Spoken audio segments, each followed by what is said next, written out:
जय नारायण बच्चों, आज हम लोग पाठ्य पुस्तक आरोह भाग 2 के काव्य खंड से पहले पाठ की दूसरी कविता एक गीत, जो कि डॉक्टर हरिवंश राय बच्चन जी की रचना निशा निमंत्रण से उद्धृत है, इसके भाव को समझेंगे। इस कविता में कवि बताने की कोशिश करते हैं कि एक पथिक भी थकने के बावजूद बिना रुके निरंतर अपनी मंजिल की ओर बढ़ता जाता है। चिड़िया भी दिन ढलते ही अपने बच्चों के बारे में सोचते हुए तेजी से पर फड़फड़ाती हुई उड़ती है, लेकिन कवि की स्थिति बिल्कुल इसके विपरीत है, क्योंकि उनके घर पर इंतजार करने वाला कोई नहीं है, तो उनके पैरों में कोई चंचलता नहीं है, वरन शिथिलता का ही एहसास होता है।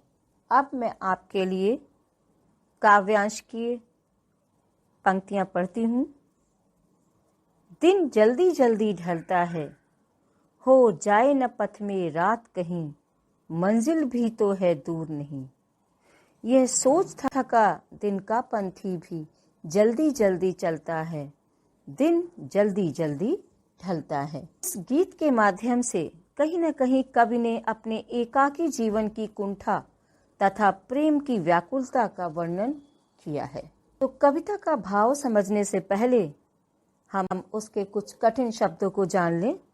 ढलता है यानी समाप्त होता है, पथ यानी रास्ता, पंथी यानी यात्री। दिन जल्दी जल्दी ढलता है। कविता बहुत सरल शब्दों में है। दिन जल्दी जल्दी ढलता है। कवि जीवन की व्याख्या करते हुए कहते हैं कि शाम होते देखकर यात्री तेजी से चलता है, क्योंकि उसको कहीं न कहीं इस बात का डर रहता है कि रास्ते में ही कहीं रात न हो जाए। उसकी मंजिल समीप होती है, इस कारण वो थकान के बावजूद भी जल्दी जल्दी चलता है। लक्ष्य प्राप्ति के लिए उसे दिन जल्दी ढलता प्रतीत होता है। रात होने पर पथिक को अपनी यात्रा बीच में ही समाप्त करनी पड़ेगी, और यही कारण है कि उसके थके हुए शरीर में भी एक उल्लास, एक उम्मीद और एक कहीं न कहीं उसके शरीर के अंदर एक उत्साह आ जाता है कि उसको यहाँ कहीं नहीं रुकना है, क्योंकि कोई उसका इंतज़ार करता है घर में बैठकर, और उसके पैरों की गति बिल्कुल भी धीमी नहीं होती। अब इसी पाठ के दूसरे काव्यांश के भाव को समझते हैं। बच्चे प्रत्याशा में होंगे, नीड़ों से झांक रहे होंगे, यह ध्यान परों में चिड़ियों के भरता कितनी चंचलता है, दिन जल्दी जल्दी ढलता है। प्रत्याशा यानी आशा, उम्मीद, नीड़ का अर्थ होता है घोंसला, चंचलता यानी गतिशीलता, उसमें तीव्रता। अब इसी भाव को कवि प्रकृति के माध्यम से व्यक्त करते हैं कि बच्चे प्रत्याशा में होंगे, नीड़ों से झांक रहे होंगे। कवि कहता है कि दिन को तेजी से ढलते हुए देखकर एक चिड़िया को भी यह एहसास होता है कि उसके बच्चे घोंसलों से झांक रहे होंगे। नीड़ यानी घोंसलों से झांक कर उसका इंतजार कर रहे होंगे कि उसकी माँ उसके लिए दाना ला रही होगी। और यदि रास्ते में शाम हो रही है, दिन ढल रहा है, तो कहीं न कहीं चिड़ियों के पर में भी एक चंचलता आती है, उसके परों में भी एक गति आती है। वह तेजी से घोंसले की ओर बढ़ती है, क्योंकि उसका ध्यान अपने बच्चों की ओर है, और वह भाव उसके परों में एक गति दे देता है। कभी बताना चाहते हैं कि एक चिड़िया को भी ये एहसास होता है कि उसके बच्चे भूखे हैं, देर हो रही है, रास्ते में ही कहीं शाम न ढल जाए कि उसके बच्चे भूखे बैठकर उसका इंतजार कर रहे हैं, और यही भाव उसके पैरों में गति दे देता है। अब इसी काव्यांश के कुछ प्रश्नों को हम लोग जानते हैं।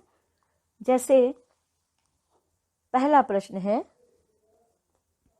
बच्चे किसका इंतजार कर रहे होंगे तथा क्यों? इसका उत्तर है, बच्चे अपने माता पिता के आने का इंतजार कर रहे होंगे, क्योंकि चिड़िया के पहुंचने पर ही उनके भोजन इत्यादि की पूर्ति होगी। दूसरा प्रश्न है, चिड़ियों के घोंसलों में किस दृश्य की कल्पना की गई है? इसका उत्तर है, कवि चिड़ियों के घोंसलों में उस दृश्य की कल्पना करता है जब बच्चे माँ बाप की प्रतीक्षा में अपने घरों से झांकने लगते हैं।